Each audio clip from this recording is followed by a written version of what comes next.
Hey guys, it's Tim from Pro Wrestling Unlimited, and we're here with Danny Mack, director of a very, very interesting, would you call it a mockumentary, I guess you can say? Yeah, that's what I'd call it. Yeah. Mockumentary called Heel Kick. Basically, I mean, it's a really good movie. Basically, it follows the life of a backyard wrestler, I guess, and trying to become an actual professional wrestler.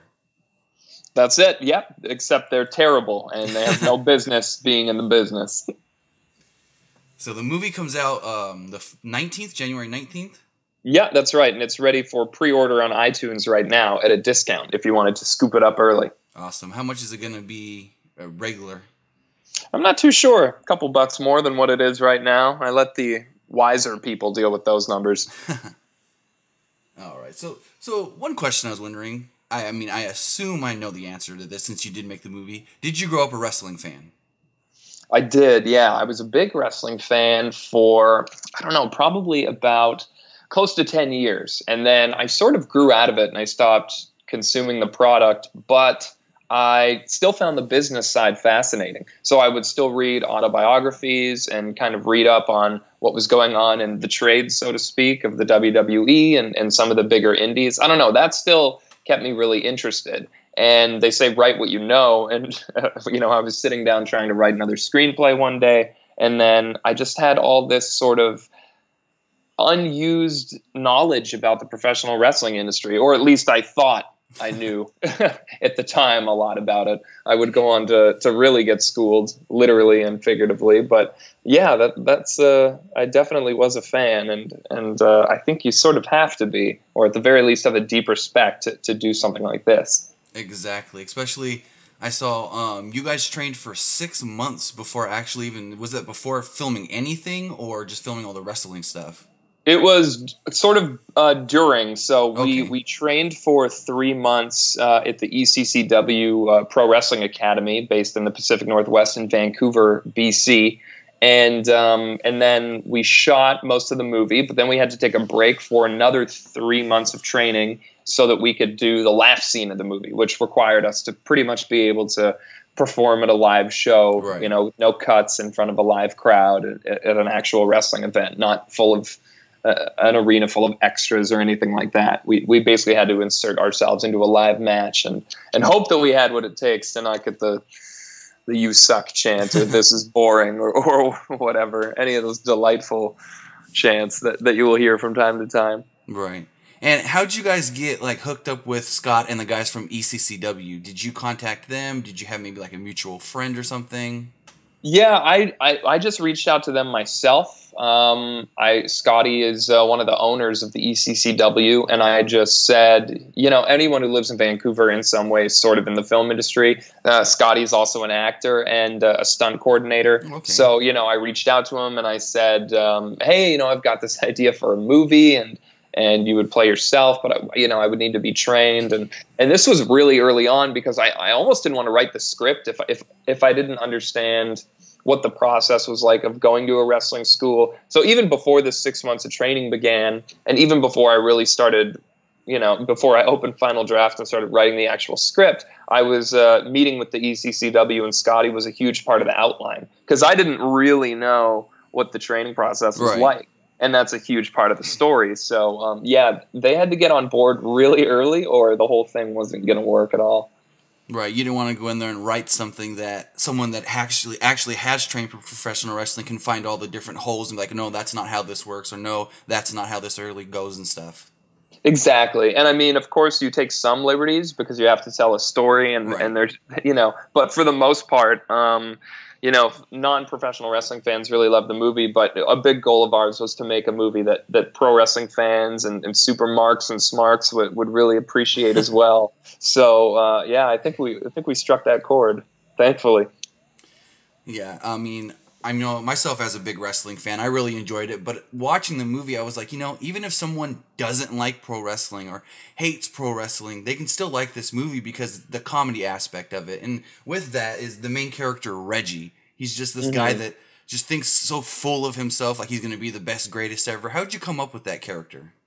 Yeah, that guy's fun to play because you just get to be a delusional ass the entire time. And you know, it's just, I sort of was reminded of a lot of people I knew who had just grandiose dreams of, well, pretty much anything. But when you see people don't take active steps towards their goals, it can be kind of frustrating, just even as a bystander. So, but the idea really came to me when a cousin of mine joined a pro wrestling academy. But and you know, we thought he was gonna go the distance because he's really athletic and a really cool guy, but he didn't like it after like a week, and he was telling me how it was different than he thought, and he was also telling me about some of the other people in the class too, and he says, you know, he's like, not to be mean, but some of these guys are completely delusional, thinking that, you know, they're gonna climb the ranks and you know, just become a WWE superstar. And I couldn't stop thinking about that, like the person who has no business in class. And that was sort of the genesis of the idea. That was many, many years ago. And that, you know, that's sort of where Reggie and Maurice came from. Right. And when did you really start writing the script for this film? I'd say like 4 years ago, almost to the day. I'd done some outlining, but I think right around now is when I was trying to get the dialogue out and really shaping the characters. So yeah, it was about 4 years ago, if not coming right up on 4 years. Interesting. And going into, you know, the training and all that, what did you think before you started the training? Were you just like, you know, I've heard, like you said, your cousin did it and didn't really like it, and maybe he gave you some insight, but what were you thinking when you first went in there with Scott and the ECCW guys and started training? I mean, it was exciting at first, you know, because again, like I hadn't been a real wrestling fan in a long time, but you still think back to like your childhood and when, you know, that would be the most fun thing in the world.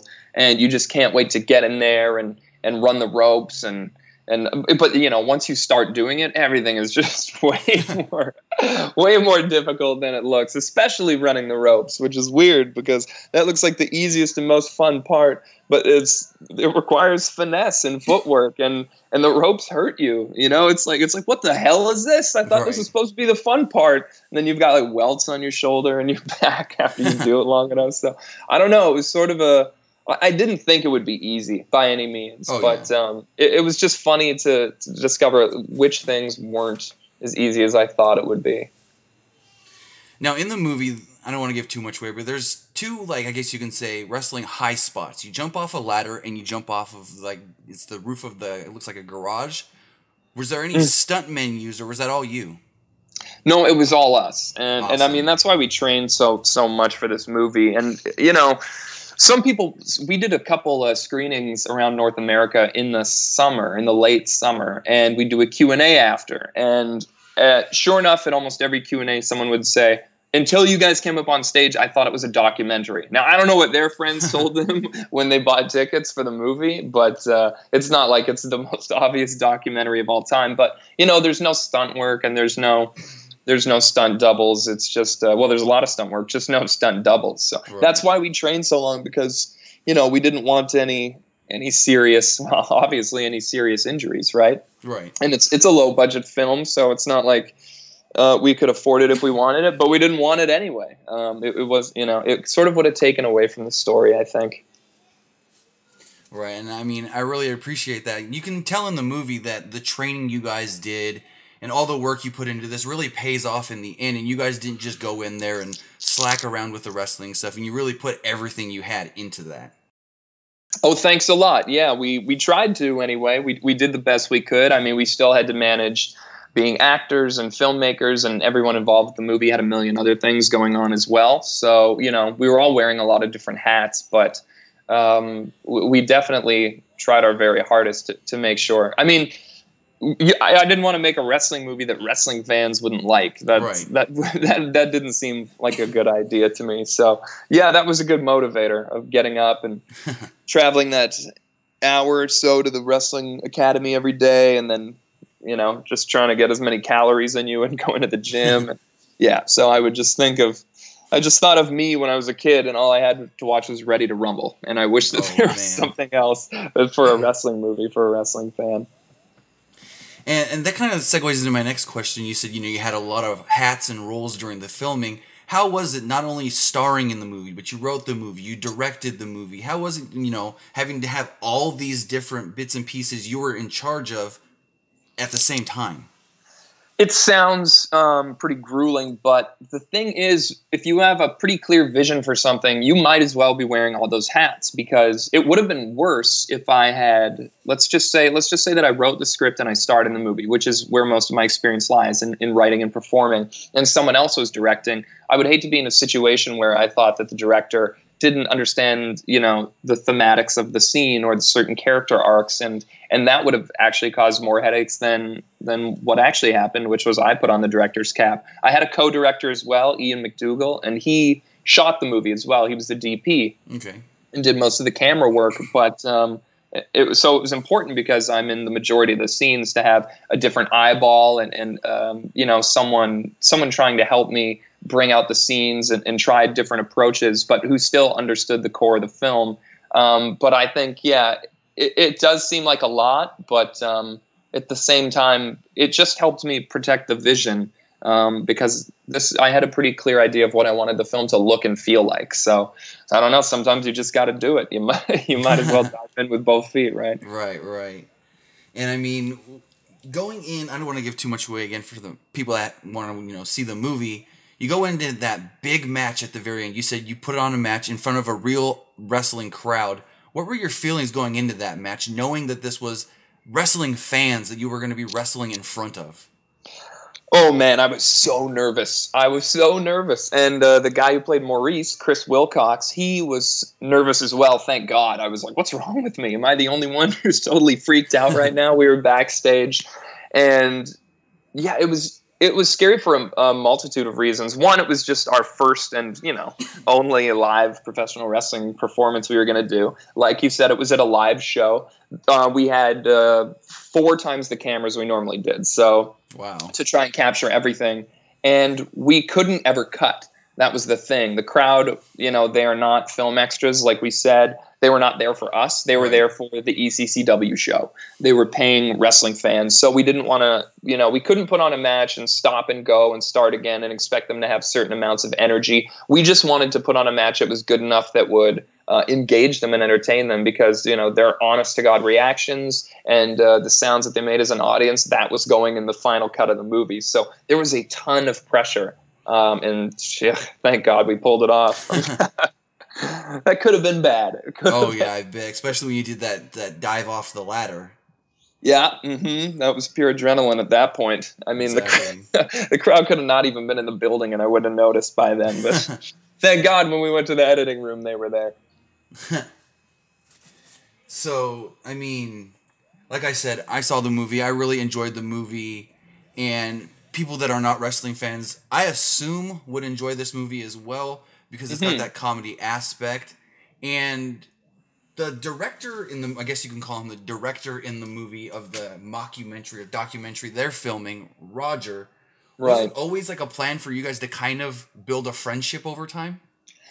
Yeah, I think so. I mean, one of the things I love about filmmaking is the just community aspect of it. It really is a giant group project. And, if you work on something like an independent film or a TV show or what have you, you're going to form a bond with everyone over time. And even people you don't like, you will sort of think of them as family, which is the closest approximation to what family is for most people anyway.